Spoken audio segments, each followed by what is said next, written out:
Hello, beautiful creatures of the world, and welcome back to Coffee with Kerri-Lynn. It's a beautiful day in the far north of Maine, up along the Canadian border, in the crown of Maine, and I hope it's a beautiful day wherever you are as well. I can flash the logo all I want. It's Maxwell House in here. It's not the real deal. I have a barn. I do barn chores. I need a cup with the lid so that the shit don't get in my cup when I'm working in the barn.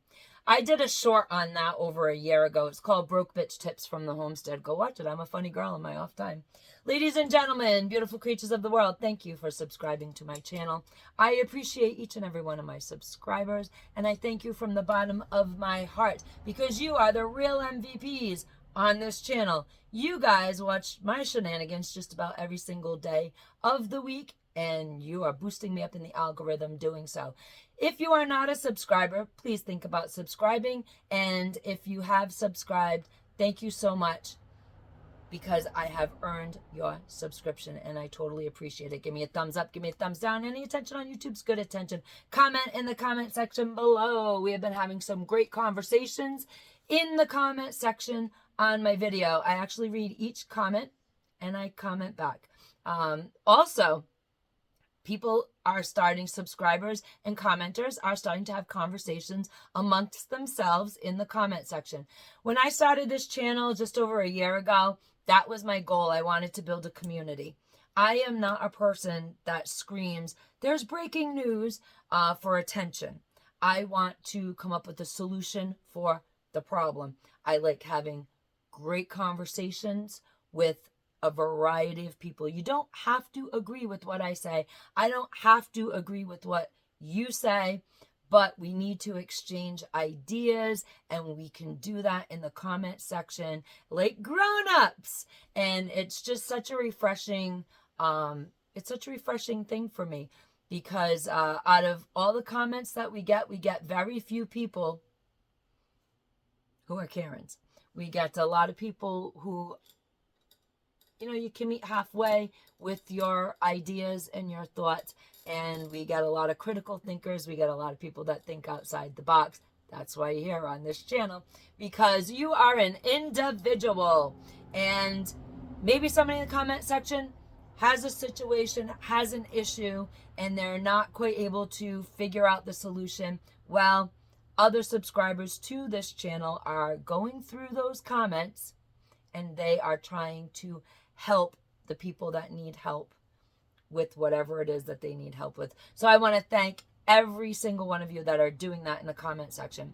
I also want you guys to know that if you have a YouTube channel and you subscribe to my channel, now you have to have an active YouTube channel, which means you put up 2 videos a month, and you subscribe to my channel, I will subscribe back to your channel. I think that content creators have to help each other out a little bit. I've never been a person that had a little bit of success, then pulled the ladder up behind me. I can't stand that. I like to help everybody. And if you have an active YouTube channel, 2 videos a month, that's all you got to upload, I will give your channel a shout out. I don't want anything from you. Don't worry about it. I don't want you shouting my channel out. Doesn't really matter. I just want to help you out. I don't care if you have more subscribers and more videos than me. If it's content that is good and that I think is geared toward my audience, and you are, most importantly, an active channel, you're going to get the shout out. And today I would like to shout out Bella's Whisper Farmstead. Great videos of livestock over there. So go on over to Bella's Whisper Farmstead and give them a watch, give that video a like. Maybe you even want to subscribe to Bella's Whisper Farmstead. Ladies and gentlemen, beautiful creatures of the world, my social media is in the description below. I have a Rumble channel. We're going to do Rumble exclusives coming up because I can't ask you on this channel or on the audio only platforms, how you feeling today? Are you good? Are you under the weather? Oh, you don't really feel good? Well, this is what I do when I don't feel. I can't do that here. I can't really talk about herbalism.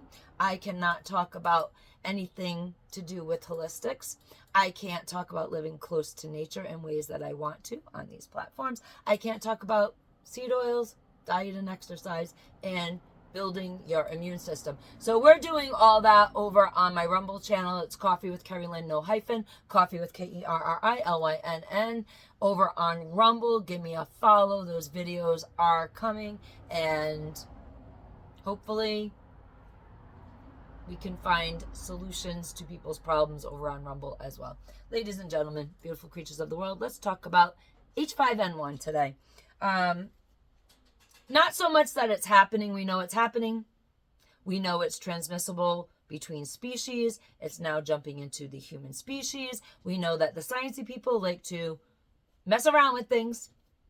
So we know it's a very robust avian flu. We know that we have problems in this country. We know that we have cattle that have it. We know that we have dairy cow that have it. We know that a major, I think one of the largest poultry egg places, farms in the country, did a big culling last week. We know that a farmer in Texas he's got conjunctivitis with H5N1 in it. So we know these things are happening. We know what that is going to mean. It's going to mean shortages. It's going to start looking like it was 4 years ago, ladies and gentlemen, beautiful creatures of the world, and we need to find solutions. Now, we have avian flu every single year. If you are a backyard farmer, if you are a backyard chicken person, if you have a homestead, if you have a farm, you know birds migrate. And when they fly over your property, they poop on your property. And your birds could get into it. If you are just beginning your homestead lifestyle adventure or your backyard chicken adventure or whatever it may be, here's a tip for you guys. We live where birds migrate north and they migrate south. And we also have a very large bald eagle that flies over our house constantly, and we have hawks in the area.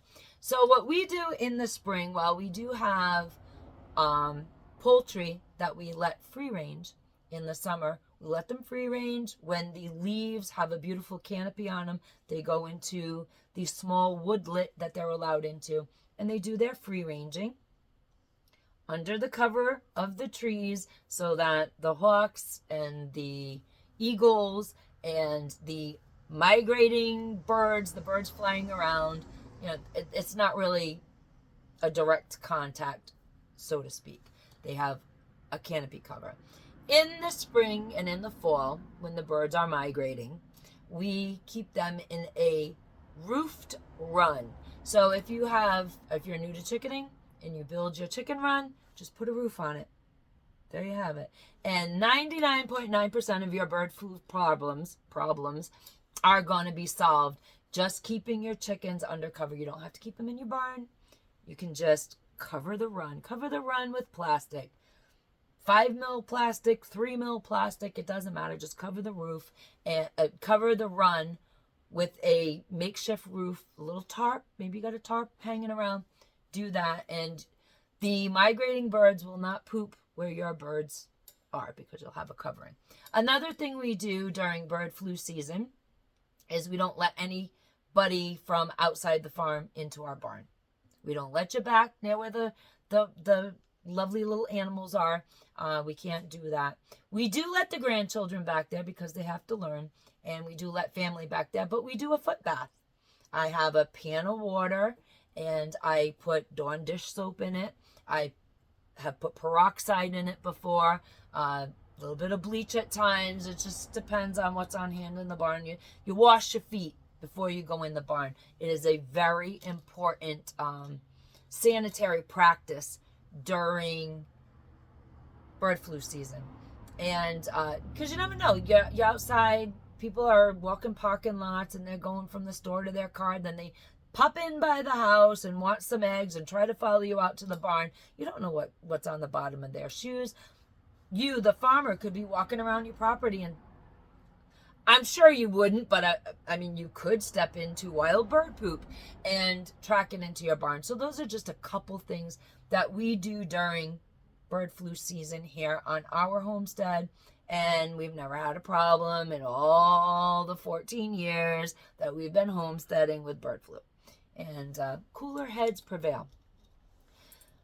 Again, what I'm most worried about is the shortages, like the 2020 thing at the stores for the big commercial farms, having their herds and their flocks culled out. It's going to be shortages of things. And that's what scares me the most. We have a opportunity here, ladies and gentlemen, beautiful creatures of the world. We have a small window between what we see that the direction that this H5N1 is going, what the farms are doing when their livestock is contracting it, and what's going to happen at the grocery store. So we can kind of see it. We've seen the trailer to this movie before, haven't we? And it'll happen again. Pantry building. Ladies and gentlemen, beautiful creatures of the world, you need to get extra food into your house. Absolutely. Even if you have a homestead, even if you grow your garden, you process your own meat. A lot of us are such tiny homesteads that we don't produce anywhere near 75% of the food that we eat. We have a large family. I build a pantry. My son and my daughter-in-law build a pantry at their house for their children. I build a pantry for everybody. They build a pantry for their specific needs. And it works out really well because we interchange. Like if I'm short of something and I know they're coming over for dinner, I'm like, hey, do you have this? And vice versa. It just works. We trade off of our pantry in between each other. But when times get really, really rough, I have my pantry and my gardening practices and my livestock raising can sustain all 7 of us when it gets really rough and rowdy out there. Now we've also built up relationships with other local farmers, other homesteaders that do what we don't do, and we do some things that they don't do. And so we are a community up here that, we function quite well, actually. And if you have a skill that I don't have, and I have something that you need or that you can't produce on your homestead, we're very happy to be part of an intertrading community. We do it now, and it's gonna happen when there's shortages. So that's part of our pantry building method, that we also make friends and we make connections and we network with other people doing what we're doing. So if somebody falls short, we're all here to help each other out. We all got each other's backs up here, and that's what's important. It's community. Now, if you've been following my channel since January, you're doing the 5-can challenge, aren't you? Just nod your head yes, because I'll be very disappointed if you have been watching my channel since January and have not started your 5-can challenge. We have a lot of subscribers that have beefed up their 5-can challenge, and they're now on 10 or 15 cans a week. If you want to participate in our 5-can challenge, it is very simple. Go do your grocery shopping. Leave the cookies on the shelf. Leave the potato chips on the shelf. Leave the dip on the shelf. And go get yourself 5 extra cans of something healthy that your family will eat in times of trouble. Then you're going to take those 5 extra cans, you're going to put them in the back of your pantry, and you're going to forget about them until you need them. Now, if you've been doing the 5-can challenge with me since January, you've got a nice looking pantry right now, don't you? So now what you're going to want to do is you're going to want to start rotating your pantry stock. Meaning, whatever you buy this week, you make sure you guys are putting it to the back of your pantry shelves, pulling all the other cans forward so that you're always consuming the oldest products first. That way, when there's a shortage in the store, you'll have a fresh pantry and you won't have to worry too much now, will you? One thing we do here on the homestead once a week. Now, I know people have different dietary needs, and you might not be able to do this once a week, but at least try to do it once a month. We all know people are always yelling at me. There's so much sodium in the canned meat. There's so much sodium in canned vegetables. I know. And when you need to consume this because there's nothing in the market because the S hit the fan, You're not going to care. You're actually going to need that salt. And so it really doesn't matter. When there is no flour at the store, you're not going to worry about not having organic flour. You're just going to be grateful you have flour. We live a very strict, no sugar added lifestyle. I don't add sugar to anything that we consume here on the homestead, except on cheat day. Loving cheat day. And that's once a week. Sometimes once every other week. Just depends on what we're doing and how fast we can do it. But generally when we have to go do our once a week shopping, we're out, it gets late, you need to eat, so you got to eat at the crappy fast food places or even at restaurants. Restaurants don't use the best ingredients. My pantry, shock and awe everybody, I do not have all organics in my pantry. We eat all our organics fresh. It's all in our fresh food.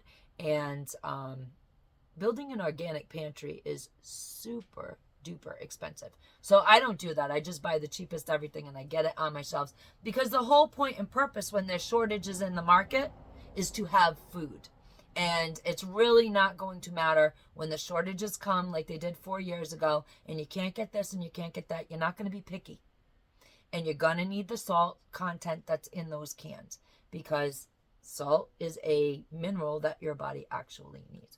So we have what we call a pantry night here on the homestead. It's once a week where everybody at the house at the time, sometimes the kids are here, sometimes they're not, grabs some produce, some product out of the pantry, puts it on the table and says, what do you think you could do with that? And we have come up with some amazing meals here on the homestead, and then we've come up with meals that were completely inedible. But it's good practice skills. Only use the cans and boxes you have in your pantry storage. Does a couple things. It keeps your skills fresh. And it also helps you cycle out or rotate the products in your pantry so that, like I said, when it all hits the fan, you've got a fresh pantry for a period of time. On pantry night, we do not use the fresh produce that we have on hand. It's strictly what's in the pantry. So we're going to be doing some segments on that, cooking from your pantry. We're also going to be, as the weather warms up, a lot of exciting things happening here on the homestead. We're going to be doing campfire cooking, because campfire cooking is a heck of a lot different than cooking on your stove. So we're going to be doing some of that. And hopefully we'll get our lovely audience to be able to survive anything and be able to make an actual cool meal when S hits the fan, instead of popping open a can of Chef Boyardee.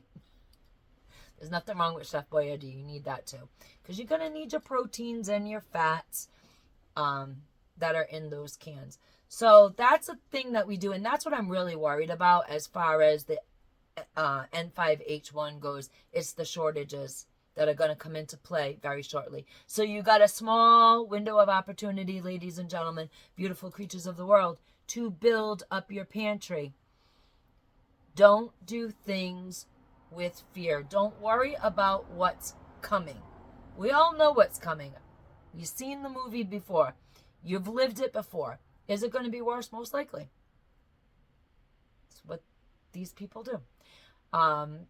Is N5H1 something to get hysterical about? Not at this time. Because we don't live in fear, ladies and gentlemen, beautiful creatures of the world.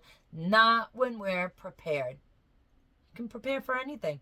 You prepare not just for a rerun of what happened a few years ago, but you also prepare for bad weather. You prepare for hurricanes, snowstorms. You prepare for sudden, unexpected layoff in your household. What if your 2-income household has to be a 1-income household?